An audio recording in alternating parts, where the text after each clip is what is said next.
Presidenti i Serbisë Aleksandar Vučić ka biseduar me ambasadorin e Federatës Ruse në Beograd Aleksandar Bocan Harçenko rreth rrethanave aktuale, ndërkombëtare dhe çështje me rëndësi për marrëdhëniet midis Serbisë dhe Rusisë. Vëmendje veçantë gjatë takimit ju kështua energjisë dhe zgjidhjes së mundshme që lidhet me industrinë e naftës së Serbisë. Vučić tha se Serbia mbetet e përkushtuar ndaj dialogut të hapur, mbrojtjeve së interesave shtetërore dhe kombëtare, si dhe ruajtjen e stabilitetit.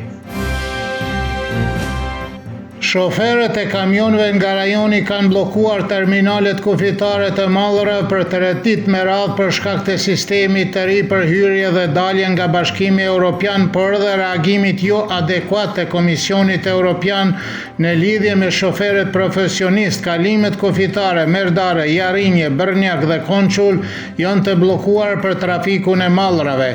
Humbjet ekonomike për shkak të blokadave në kufit me Serbinë dhe Maqedoninë e Veriut do të jenë shumë të mëdha për të gjitha vendet, jo vetëm për Bullgarinë, tha zëvendësministri i Bullgarisë dhe ministri i transportit dhe komunikacionit në mandatin teknik Grozdan Grazdarov.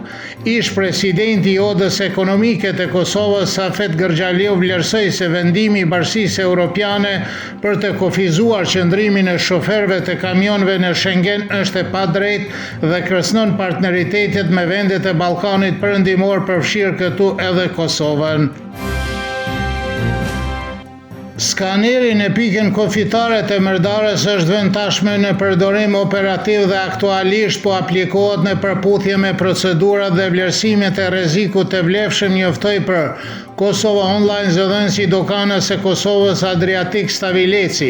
Shoferët e kamionëve që transportojnë mallra nga Serbia në Kosovë presin në turma në pikët kufitare të Merdares të jetë më pak në të ardhmen për shkak të skanerit të ri, por ata theksojnë se zgjidhja më e mirë do të ishte mundësia e importimit të mallrave në të gjitha vendkalimet. Bojan Stanić nga Oda Ekonomike e Serbisë gjithashtu beson se ekziston mundësia për të zvogluar turmat dhe kohën e pritjes, por pyetja është nëse ekziston vullneti për ta bërë këtë. Ai gjithashtu thotë se shkëmbimi i mallrave midis Serbisë dhe Kosovës në vitin 2025 është rritur për rreth 1/3 krahasuar me të njëjtën periudhë në vitin 2024, pavarësisht të gjitha kufizimeve. Një muaj pas zgjedhjeve parlamentare në Kosovë, Komisioni Qendror Zgjedhor njoftoi se ende nuk ka rezultate përfundimtare, por se më shumë se 80% e votave janë numëruar përsëri.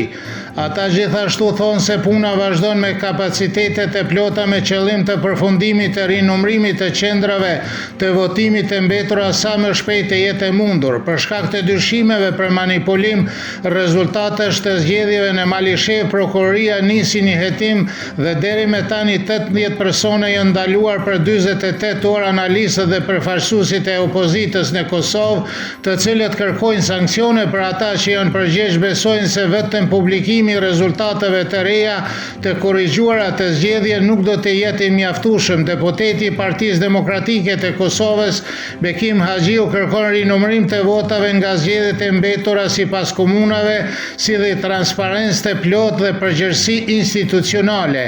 Eksperti i marrëdhënieve ndërkombëtare Selami Hajrizi tha se të gjithë ata që morën pjesë në manipulim e votave duhet të marrin përgjegjësi, duke shtuar se ligji duhet të zbatohet për të gjithë pa dallim. Përfaqësuesja e lartë e Bashkimit Evropian për politikë të jashtme dhe siguri, Kaja Kallas, tha se Evropa nuk është më qendra vëmendjes së Washingtonit dhe se ndryshimi është strukturor, jo i përkohshëm. Duke folur në konferencën vjetore të Agjencisë Europiane të Mbrojtjes, Kallas shtoi se derisa Bashkia Evropiane ende përpiqet për lidhje të forta transatlantike me Shtetet e Bashkuara, do të mbeten aleate e saj. Europa duhet të përshtatet me realitetet të reja dhe NATO-ja duhet të bëhet më shumë europiane për të ruajtur forcën e saj. Rreziku i një kthimi të plotë në politikën e fuqisë shtrënguese, sferave të ndikimit në një botë ku fuqia bën të drejtën është shumë reale, përfundoi Kallas.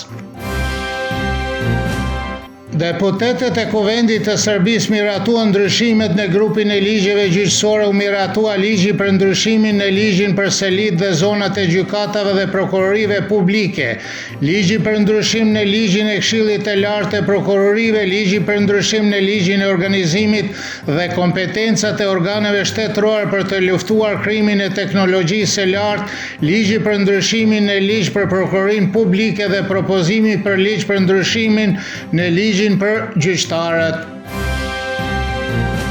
Misioni i OSBE-s në Kosovë përshëndeti miratimin e planit strategjik për përmirësimin e qasjes së drejtësisë 2026-2028 nga Këshilli Gjyqësor i Kosovës, duke thënë se është një hap i rëndësishëm drejt mbrojtjes më të fortë të gazetarëve dhe dhënies fund të pakundërshmërisë për krimet kundër pronës dhe medias. Deklarata shton se tani zbatimi i këtij ligji është me rëndësi thelbësore, i cili përfshin koordinimin midis policisë, prokurorisë dhe gjyqësorit.